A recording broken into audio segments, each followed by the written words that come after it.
Seguimos con La Trastienda con Erwin Pérez. Por Latinísima, aquí hablamos todos.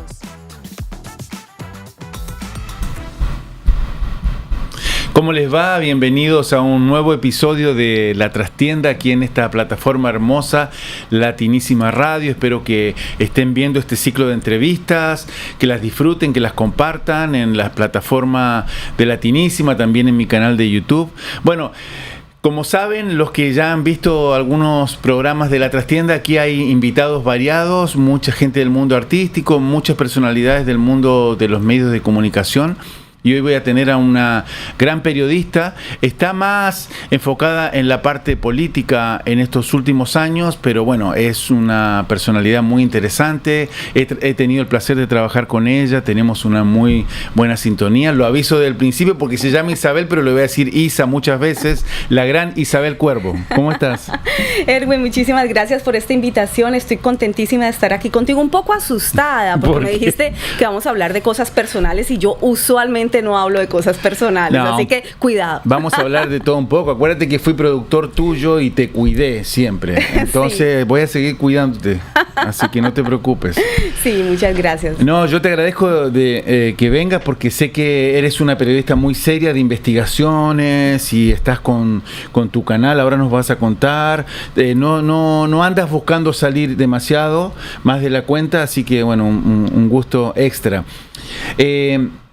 Periodista es lo que te define, ¿no es la palabra principal o hay otra? Porque ahora hay mucha gente que hace cosas y buscan eufemismos o sinónimos, pero eres periodista. Sí, de hecho, Erwin, siempre he dicho que no me pongan ningún apellido al lado de periodismo, porque soy Isabel Cuervo, periodista, punto, no más. O sea, por supuesto que me he desempeñado como periodista de investigación, ya sabes, en los últimos años especializándome en esto, que es lo que más me apasiona, pero no me gusta eso de periodista colombiana, periodista cubana, periodista de tal cosa o de otro. No, el periodista es una persona que se ha preparado, suponemos, de manera íntegra, en términos pues intelectuales, en términos de bagaje cultural, y podría abordar cualquier tipo de temática. Esa es la idea del periodismo, por lo menos es lo que se enseñaba en la academia en la época en que yo estudié. Antes de volcarte al periodismo tan de lleno, ya desde hace un par de décadas, ¿no? Al principio estabas más involucrada con el cine, ¿puede ser? Sí, ¿Cómo sí. fue? Cuéntame. Tenemos bastante tiempo, así que cuéntame cómo fue eso. ¿En Colombia o no? Sí, no, bueno, en Colombia estudié mi carrera de periodismo, ¿sabes? Okay. Me gradué allí en la Universidad Javeriana, sí, una excelente universidad en su momento, pues era la mejor universidad de Colombia. Allí estudié comunicación social con énfasis en periodismo y luego por esas cuestiones del destino yo me gano una beca para hacer una maestría en dirección de cine y televisión en Cuba. Y pues por supuesto como periodista no iba a perder jamás esa oportunidad de poder ir a conocer lo que era el mundo dentro de Cuba, y es así como yo llego a la Escuela Internacional de Cine y Televisión en Cuba. Allí viví todos mis años de estudio de esta especialización y bueno, me especialicé justamente en esto, en dirección de cine y televisión. Cuando estudiaba periodismo pensaba siempre que iba a dedicarme al mundo de la prensa plana, lo que era periódico, prensa plana, escrita, revistas, periódicos y revistas, porque es lo que más me apasionaba en ese momento, que era la escritura. Cuando conozco los, digamos, intríngulis del cine, me enamoro del lenguaje audiovisual y desde entonces vivimos en un eterno enamoramiento. Yo ya no puedo vivir sin pensar en contar historias de manera audiovisual. De hecho, para mí es mucho más fácil poder escribir de manera audiovisual, lo cual, pues, para muchas personas tal vez es muy complejo pensar en términos audiovisuales. A mí se me da muy fácil, lo elaboro muy fácil. De hecho, pienso las historias en formato audiovisual y sí, en los primeros años, por supuesto, realicé mis primeros documentales dentro de Cuba, con una imagen muy crítica sobre la isla. Me tocó un periodo en los años 90 en que se llamó, Fidel Castro lo quiso llamar así, como el periodo especial, y porque era política de de guerra en tiempos de paz. A mí me tocó retratar ese momento histórico, o fue lo que decidí hacer en su momento, y bueno, comenzaron mis primeros problemas, digamos, con respecto a lo que es el punto de vista o la visión mía en torno a la realidad, porque siempre he sido muy crítica y muy de denuncia. Me parece que esa conjugación del arte audiovisual, el arte cinematográfico con el periodismo confluye en el género que a mí más me gusta, que es el género documental. Y el género documental también confluye con lo que ha venido a ser el desarrollo de mi carrera en los últimos años, que es el periodismo de investigación, la denuncia. El que tenga que caer, que caiga.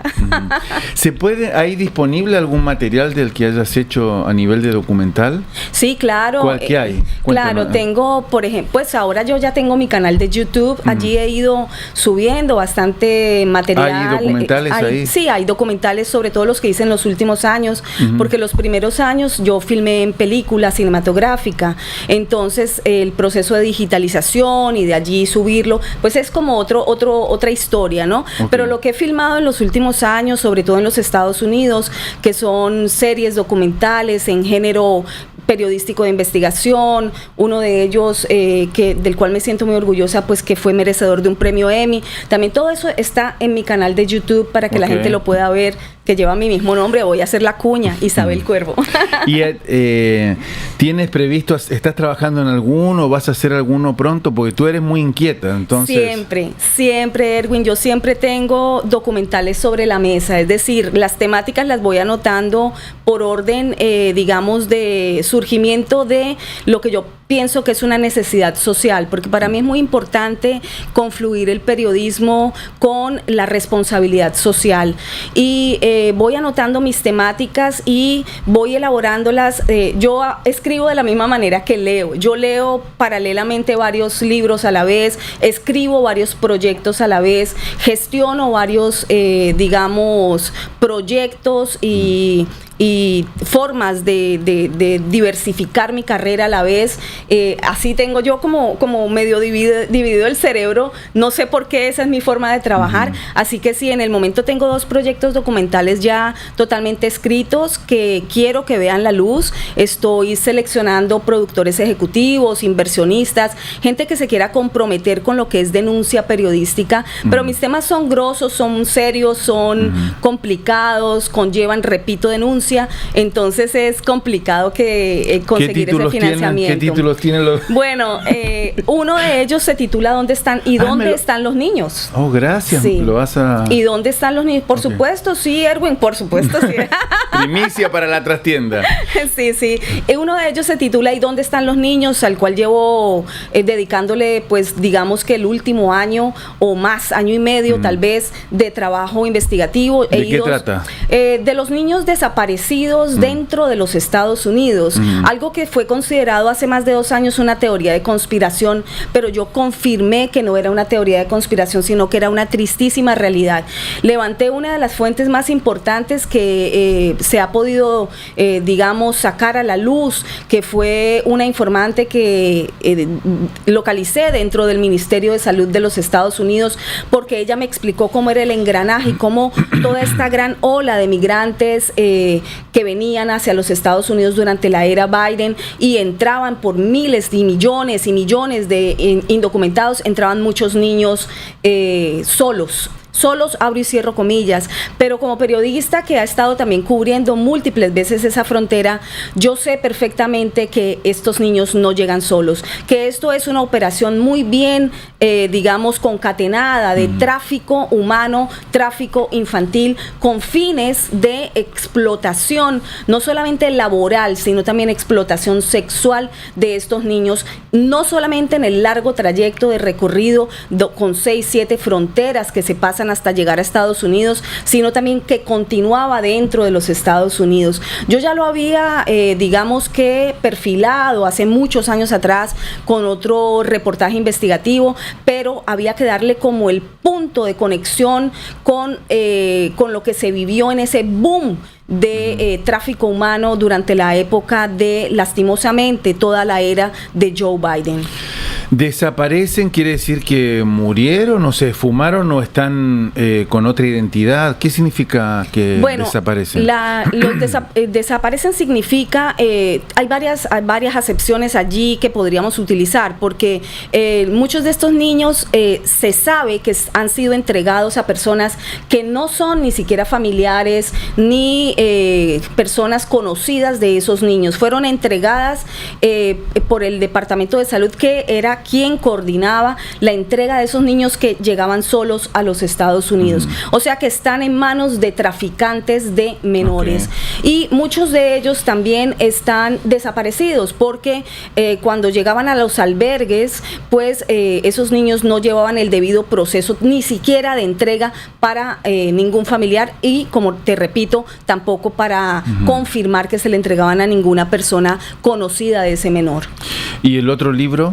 El otro documental, el otro proyecto documental, sí, total secreto, porque está en un proceso, en este momento, en un interín importante de firma digamos, de conexión con un inversionista. Entonces debo guardar silencio por ahora, pero si no se afana, va para la luz para poder ir consiguiendo recursos y financiamiento para terminarlos como Dios manda, en buen formato digital, y poder pues sacarlos a la luz pública, en recorrido en festivales de cine, en recorridos por el mundo, porque es importante que la gente sepa que pues qué es lo que está ocurriendo en términos factuales periodísticos aquí.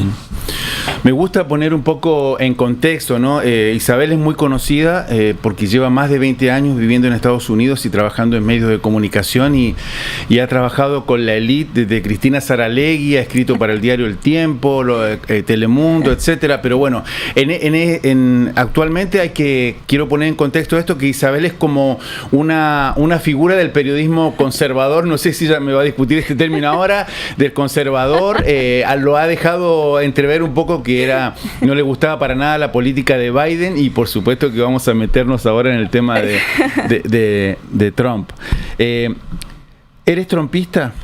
No, para nada, y siempre lo he dicho, y tampoco digamos, ese adjetivo de conservadora tampoco, porque pienso que un periodista, vuelvo y repito lo que te dije al inicio de la entrevista, un periodista es un periodista, sencillamente. Por supuesto que tenemos lineamientos ideológicos, políticos, personales, pero nunca los comparto en términos abiertos. Es decir, no digo vote por tal persona, o yo soy una periodista conservadora porque usted debe pensar así, apoyar los partidos conservadores. No necesariamente, sencillamente voy analizando el contexto sociopolítico en que se desenvuelve determinado país, y en los últimos años, podría decirse, digamos, en lo que viene de este siglo, me he ido acercando un poco más hacia lo que es el periodismo de opinión, ya culminando pues con abiertamente declararme periodista de opinión desde el 2020. Entonces puedo hablar libremente, puedo decir, estoy ejerciendo el periodismo de opinión y usted me sigue a su propio riesgo. Así se los digo siempre, ese es mi eslogan, porque por supuesto no estoy para decir lo que la gente quiere escuchar, estoy para decir lo que reflejan mis indagaciones sobre la realidad y lo que en mi capacidad crítica, analítica y con la mejor intención y digamos, la más buena fe que pueda existir,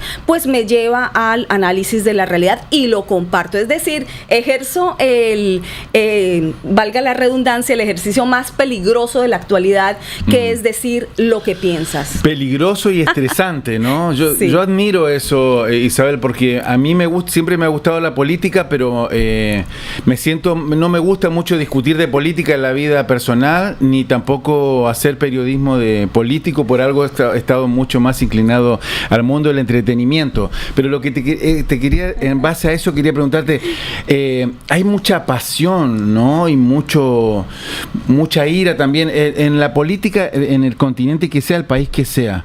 ¿Cómo sobrellevas tú eso? Te lo pregunto a ti, como podría preguntárselo a otros amigos periodistas que tienen que ver más con la política? ¿Cómo sobrellevan ese estrés y la rabia que hay a veces alrededor de la política? Sí, es verdad, y es muy fuerte porque la carga emocional es muy dura. Bueno, yo trabajo diariamente en mi paz mental, digámoslo así, y soy una persona muy espiritual. Entonces yo trabajo mucho en eso. Yo todos los días, digamos que hago trabajo de mental, psicológico, físico y espiritual para poder sostenerme en lo que me gusta, porque es que yo llegué a la política, digamos que porque el mundo del periodismo me llevó a ella. Yo no elegí ser periodista de investigación y de género político, yo no elegí llegar allí. Yo desde pollita, cuando comencé mis primeros pinitos en el periodismo, en el diario El País de Cali, que es la ciudad donde yo nací, yo pues estaba fogueándome con periodistas muy rankeados, que sabían perfectamente lo que estaba haciendo. Yo apenas acababa de salir de la universidad y el jefe de redacción me dijo, bueno, si usted quiere ser periodista, pues vaya, cúrtase y para la calle a cubrir muertos, eso es lo que hay en este país. Y lastimosamente Colombia es así. Colombia es un país supremamente peligroso y esos fueron mis primeros años de periodismo, cubriendo guerrillas, narcotráfico, paramilitarismo, todos los bandidos, incluidos los políticos, porque me mandaban después también, me mudé a la capital, me mudé a Bogotá, y entonces también me mandaban a cubrir Congreso. Y yo decía, yo cubro todos los bandidos, porque yo cubro guerrilla, narcotráfico, paramilitarismo y políticos. Y a todos me parecía muy curioso poder seguirlos, indagar sobre ellos y revelar siempre información que no se le decía a la gente. Entonces, en esa manera, por ejemplo, los primeros años también recobré, digamos, una notoriedad, porque eran muy pocas las mujeres que se dedicaban al cubrimiento de la guerra en Colombia. Esa época, ahora se dice fácil, pero en esa época Sí.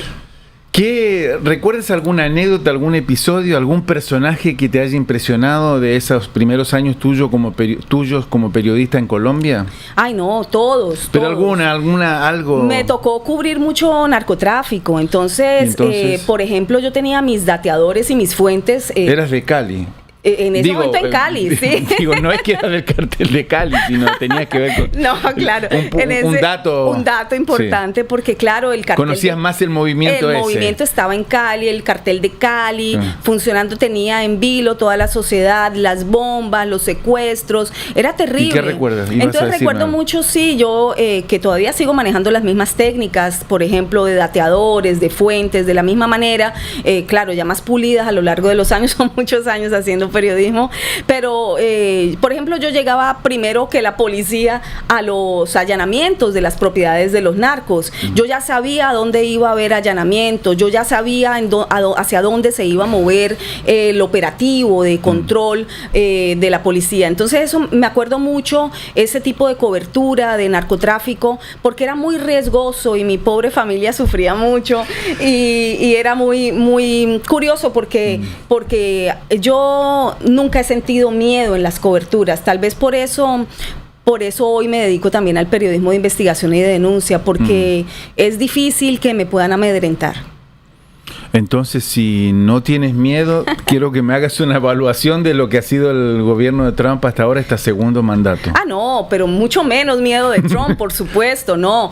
Tú sabes que estuve muy de acuerdo y lo dije y lo expuse públicamente en mis análisis y en mis opiniones críticas, tanto en mi canal como en otras invitaciones a entrevistas que me hacían, que me parecían muy bien las propuestas, muchas de las propuestas de Trump, con otras no coincido, pero sabía que era muy importante, por ejemplo, salir del gobierno demócrata, entre muchas comillas, porque ya el Partido Demócrata no es lo que era el partido aquí hace muchos años atrás, pero estamos hablando de décadas, no estamos hablando de 10 años atrás, estamos hablando de una degeneración del Partido Demócrata, digamos, de lo que fue hace 50 años atrás, estamos hablando de eso. Entonces se ha venido degenerando, y como bien sabemos que aquí hay una... ¿No estabas contenta tú con el Partido Demócrata? En absoluto, porque primero que todo son responsables de todo lo que es adoctrinamiento, psicológico dentro de los Estados Unidos y posicionamiento de lo que es pura doctrina globalista dentro de los Estados Unidos. Estos son temáticas que yo trabajo comúnmente, sobre todo después de que investigué el famoso personaje de George Soros en el 2018 y fui sometida a una investigación federal, sufrí toda una persecución por parte del Departamento de Estado. Entonces me llevó a decir, bueno, si yo misma estoy viviendo esto, si he sido censurada por sencillamente hacer un trabajo periodístico, si me han llevado a una investigación federal, si estoy viviendo esta persecución dentro de los Estados Unidos, pues aquí lo que hay que hacer es, al contrario, no agachar la cabeza, ni arrodillarse, ni amedrentarse, sino investigar por qué a una simple periodista le pasa y le ocurre todo esto. Esto fue en el año 2020, ¿no? 2018. En 2020 lo recuerdas porque en 2020 fue cuando logró mi abogado que me quitaran la mordaza que me tenían. Yo no podía hablar del caso,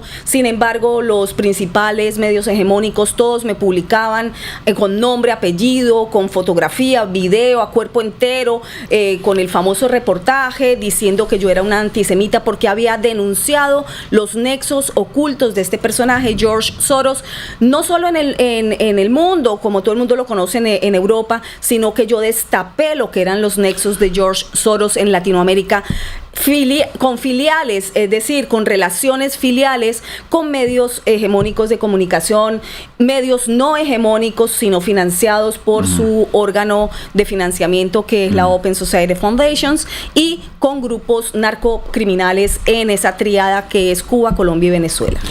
Pero en el 2018 estaba Trump. ¿Igualmente te pasó esto? Sí, exactamente. Esa pregunta es supremamente interesante, Erwin, y me alegro que no se te pase porque muchos periodistas muy agudos no la hacen. Y es muy importante que lo sepan que yo como empleada federal, yo trabajaba como empleada federal para la Mesa de Informaciones para Latinoamérica y estábamos, por supuesto, ya en 2018 bajo la primera presidencia de Donald Trump, pero resulta que hay posiciones que son appointee, es decir, seleccionadas por el presidente, y que cuando entra un nuevo presidente deben entregar su carta de renuncia para que el nuevo presidente nombre a los que decide poner allí.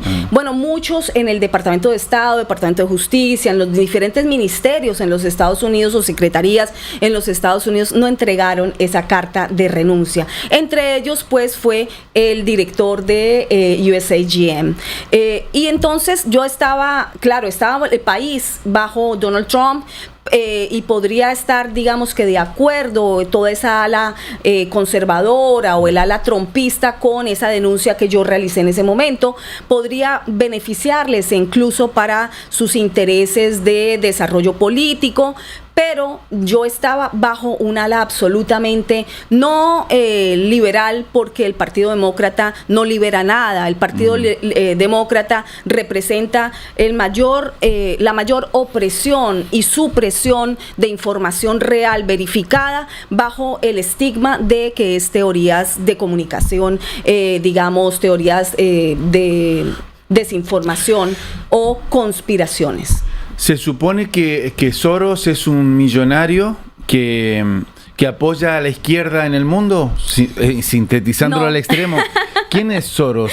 George Soros es uno. Y después tenés que seguir con la evaluación del gobierno de Trump, no te me escapes. No. Pero brevemente. Nada. George Soros es un multimillonario húngaro-estadounidense, ya pasado los 90 años. El hombre está ya muy mayor, pero ahora todo su poderío lo tiene el hijo Alex Soros, para que se entienda bien. Y no es un filántropo que financia causas de izquierda, ni financia solamente el Partido Demócrata. De hecho, lo he repetido varias veces, George Soros financia a quien le convenga para sus intenciones de manipulación, de deconstrucción y nueva construcción de los países. Esto es muy largo y muy complicado, sí. Por eso he tenido que hacer muchos programas, muchas investigaciones que las he ido alojando en mi canal de YouTube, para que la gente entienda, primero, qué es el globalismo, segundo, por qué alguien que se califica como filántropo, que no es un filántropo, sino que es un injerencista de las naciones,